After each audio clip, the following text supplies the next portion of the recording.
సంక్రాంతి పండగ అంటేనే ఒక ఎమోషన్ కదా మన తెలుగు వాళ్ళందరికీ. అందులో స్పెషల్గా రాయలసీమ వాళ్ళకి ఈ వడ, అలసంద వడలు, పెరుగు వడ ఇదంటే పెద్ద ఫ్యాషను.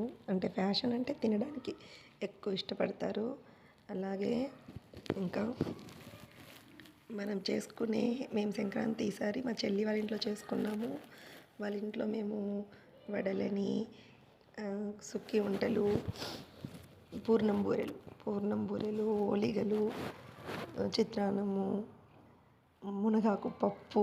ఆ పప్పు తినడానికి మా వాళ్ళు పడ్డ కష్టాలు ఒక్కరు కూడా తినలేదు ఆ రోజు. మా అమ్మ కష్టపడి చేసింది.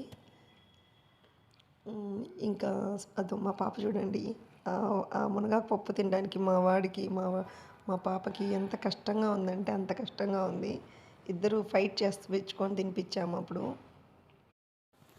నెక్స్ట్ డే మళ్ళీ ఏం చేసుకున్నామంటే కనుమ పండుగ రోజు 2 నాటుకోళ్ళు, మళ్ళీ నెత్తర పొడి, ఆ తర్వాత మటను, చికెను, ఓన్లీ కైమా బౌల్స్ మాత్రమే చేసుకున్నాము.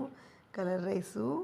తర్వాత భోగి పండుగ రోజు ఇదిగోండి పొంగలి, శనక్కాయల పచ్చడి, కిచిడి. పొంగల్ కాదు, ఇది యాక్చువల్గా కిచిడి అంటారు.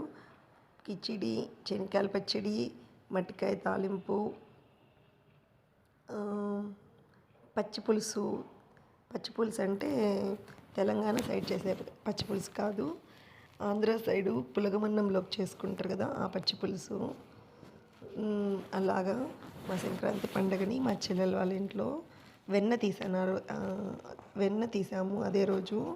ఫుల్లుగా వెన్న, చేపలు ఫ్రై, భోగి పండుగ రోజు ఇవన్నీ తిన్నాము. థ్యాంక్స్ అండి.